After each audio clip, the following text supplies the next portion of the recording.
Welcome back to my channel. இன்னைக்கு நம்ம சேனல்ல என்ன பார்க்க போறோம்னு பாத்தீங்கன்னா ஐஸ் பவுல் எப்படி செய்யறதுன்னு பார்க்க போறோம். அதுல என்ன யூஸ்னு கேட்டீங்கன்னா நீங்க என்ன ஹீட்டா வச்சாலுமே அது வந்துட்டு சீக்கிரம் கூல் ஆயிரும். நீங்க என்ன வச்சு சாப்பிடலாம், ஐஸ்கிரீம், ஃப்ரூட்ஸ், பாயசம் என்ன வேணா வச்சு சாப்பிடலாம். That's your wish. அப்புறம் பாத்தீங்கன்னா அதுல ஒரே ஒரு கண்டிஷன், அது என்னன்னா நீங்க எப்பயுமே ரெஃப்ரிஜிரேட்டர்ல வச்சுதான் யூஸ் பண்ணணும். ஃப்ரீசருக்குள்ள வச்சுதான் எப்பயுமே நீங்க யூஸ் பண்ணணும், இல்லைன்னா மெல்ட் ஆயிரும். ஓகேவா? வாங்க அதை எப்படி செய்யறாங்கன்னு நம்ம வீடியோக்குள்ள போய் பார்க்கலாம். நம்ம ஐஸ் பவுல் செய்ய போகிறோம். அது எப்படி செய்யலாம் அப்படிங்கிறத பார்க்கலாம் வாங்க. இப்போது இந்த பெட்டல்ஸ் எல்லாம் எடுத்து வச்சுருக்கேன். இந்த பெட்டல்ஸை வந்து நான் ஃபஸ்ட்டு அதில் வந்து ட்ரான்ஸ்ஃபர் பண்ணிக்கலாம். ஆனால் இது மட்டும் தான் போடணுமா இல்லை வேறு எல்லாமே போடலாமா? உங்களுக்கு என்ன வேணாலும் நீங்கள் போட்டுக்கலாம். ஃப்ரூட்ஸ் போடணும் அப்படின்னாலும் போட்டுக்கலாம். என்ன ஃப்ரூட்ஸ் இருக்கோ அந்த ஃப்ரூட்ஸை வச்சு கூட நீங்கள் வந்து அதில் வந்து ஆட் பண்ணிக்கலாம். Okay okay. இப்போது இதெல்லாம் போட்டாச்சா?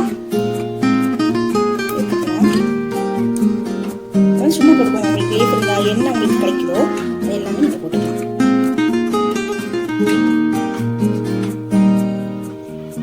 அந்த லீஃபோட அந்த இது மட்டும் ஸ்டெம் மட்டும் இல்லாமல் பார்த்துக்கோங்க. போட்டாச்சு. இப்போ என்ன பண்ண போறோம்னா இதில் வந்து தண்ணி வந்து ஆட் பண்ண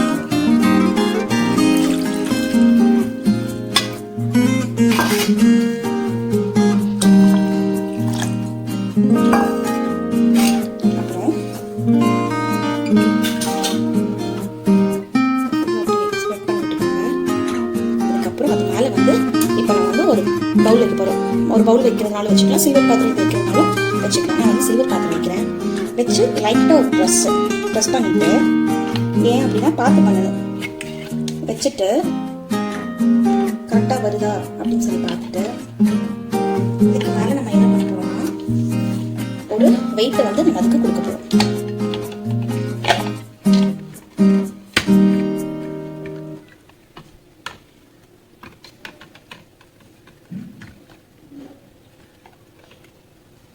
இதுக்கு மேலே நம்ம ஒரு வெயிட்டை கொடுத்தாச்சு.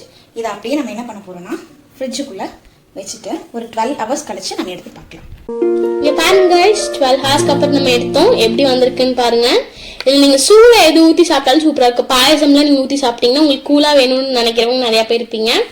சூப்பராக இருக்கும். அதுக்கப்புறம் நீங்கள் ஃப்ரூட்ஸ் அந்த மாதிரிலாம் நிறைய வச்சு சாப்பிடலாம். நீங்கள் அப்பப்போ என்ன பண்ணணும்னா ஃப்ரீசரில் வச்சு எடுக்கணும். இல்லைன்னா பாருங்க இப்போவே மெல்ட் ஆக ஆரம்பிக்குது. உங்களுக்கு தண்ணி சொட்டுறதுக்கு தெரியும்னு நினைக்கிறேன். ரொம்ப மெல்ட் ஆயிரும், அப்புறம் நீங்க யூஸ் பண்ண முடியாது. நீங்க அப்பப்போ வந்துட்டு பாத்தீங்கன்னா ஃப்ரிட்ஜ்குள்ள வச்சுட்டு ஃப்ரீசர்ல வச்சுட்டு எடுத்து யூஸ் பண்ணிக்கலாம். ஓகே गाइस, நம்ம அடுத்த வீடியோல பார்க்கலாம். இந்த வீடியோ பிடிச்சிருந்துச்சுன்னா லைக் பண்ணிருங்க. உங்களோட நீங்க செஞ்சு பார்த்துட்டு உங்களோட கமெண்ட்ஸ் போடுங்க, கமெண்ட் பாக்ஸ்ல போடுங்க. ஓகே, பாய்.